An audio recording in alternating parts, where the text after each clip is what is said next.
And we are live. All right, y'all. Today is Wednesday. So this morning I have got, Wednesdays are a big day. I've got 3 classes right out of the gate. And then a lunch break. And then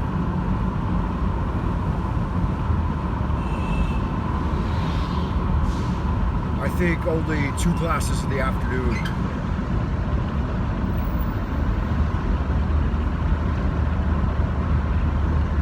So that's good.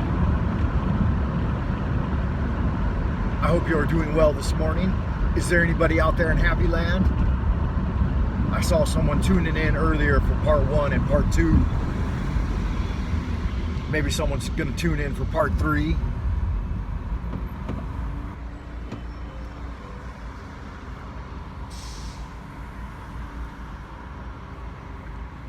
I bought myself a real good pack of stogies today, or yesterday actually.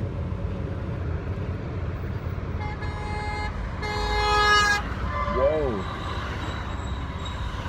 Dude's going for it.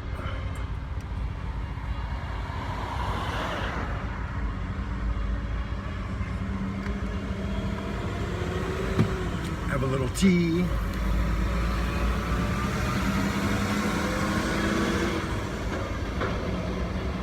I don't have anything else to say. So if you got, I'm stopped at the light. If you got anything to say, go ahead and chime in. This 3rd video I'm not going to put on YouTube, because I've run out of things to talk about.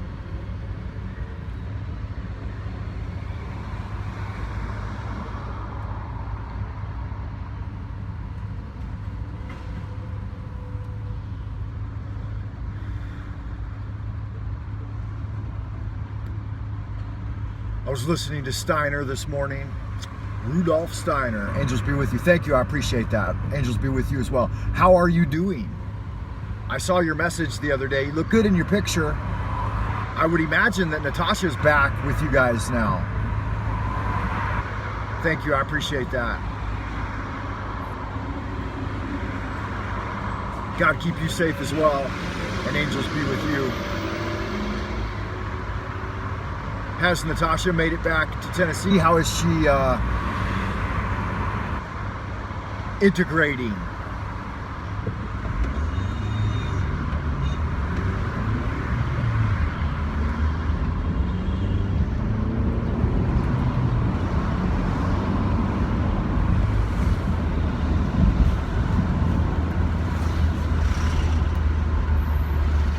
You need to encourage her to stay on the straight and narrow, to understand, to be content with your lot in life. Realize that getting antsy or discontent does not help you improve your situation. And you just have to settle in and be ready to make gradual, methodical progress over a long period of time.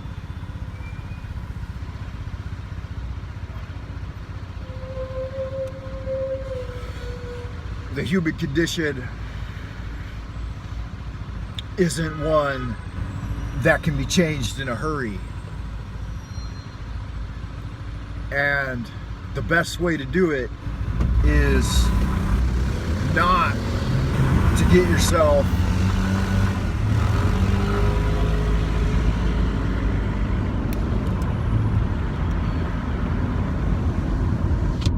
into more debt than you can handle, and take it slow. It's better to save in advance for something you want to buy if you're motivated by an acquisition or a purchase, and you're like, oh, I really want to get one of those. It's better to think to use it as a stimulus a motivator to make gradual progress and learn how to build up more than enough week by week, month by month, and then in no time, in a year's time or something, you'll have a surplus of savings or funds that you can use to put towards whatever it is that originally inspired you. Write it down. Keep a journal. Draw a picture of it and stick the picture up on the wall.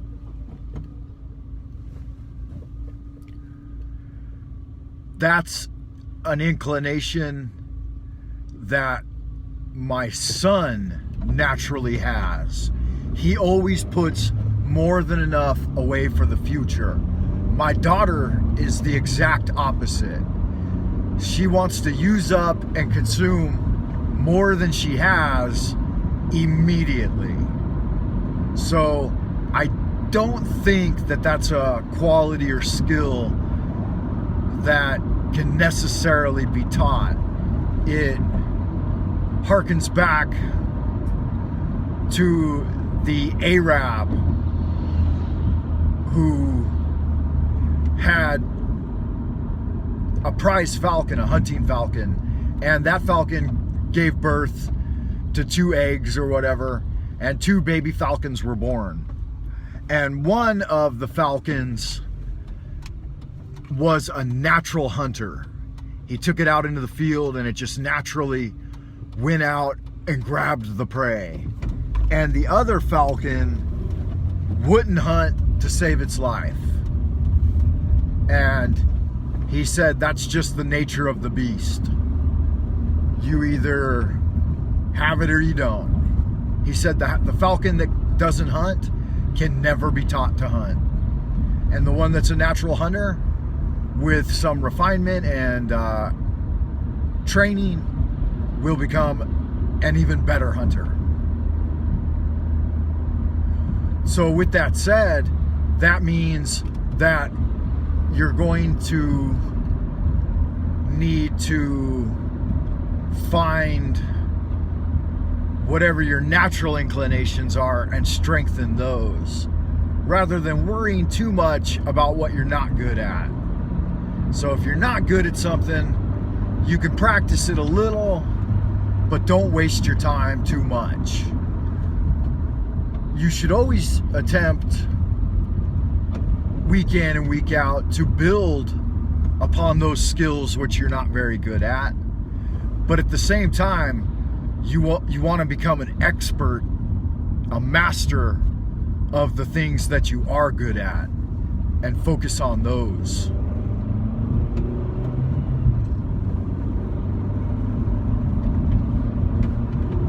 Benjamin Franklin, in his autobiography, put forth a training method where he wrote down 13 virtues that he wanted to focus on refining: frugality, organization, punctuality, this type of thing. And over the course of several decades, he discovered which ones he was naturally good at. I think it was a couple of decades, something like that. He discovered the ones that he was naturally good at. The fuck, bro?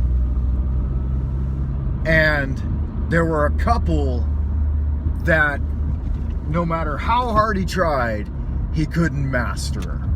And ultimately he realized that there are just certain virtues in a person's character that will be lacking.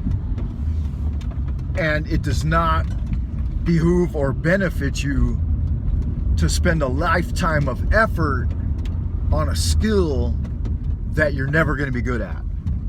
And you're better off just doing the ones you're good at.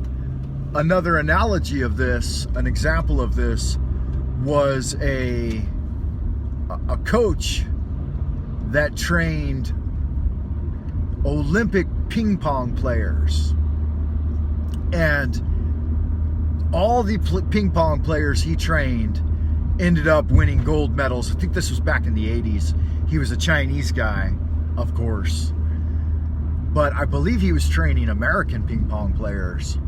Anyway, when asked what was his secret to making gold medal winning ping pong players in training, he said, well, a lot of coaches will find a player and then find one of their techniques or actions that they're not good at and have them work a lot on it to try to get them to improve it so that they have a more diverse repertoire of skills. He said, I do just the opposite. I find a ping pong player and I observe him and find out which strikes, which strokes are his best. And then I'll have him work on those 90% of the time. Because you can, if you're already good at something, then you can master it and become a genius at it with training. Whereas if you've got a couple of skills that are lacking, you should put some time into practicing them, but you shouldn't waste the majority of your time, because those skills you're never really going to improve much. And even if you spent 90% of your time working on those weaker skills, you still wouldn't be a great ping pong player. But if you seize on those skills with which you're already good at and just make those dynamite, then you can become a gold medal winner. So I think that philosophy is very broad and applicable in many areas of life. We see it in the example of Benjamin Franklin, the ping pong coach, and the other example that I thought of. So there you go. That's the difference between knowledge and wisdom. Knowledge could be you have all of the right tools to be a coach and do the training, but the wisdom comes in choosing which ones to do. All right, guys, it is nearly 7 o'clock, so that's going to be it for this morning's Drive Jive. I hope y'all good-looking, sexy people are doing good out in Happy Land. I love you, and take care. As above, so below, into the abodes of the future. Until next time, Zaijian for now.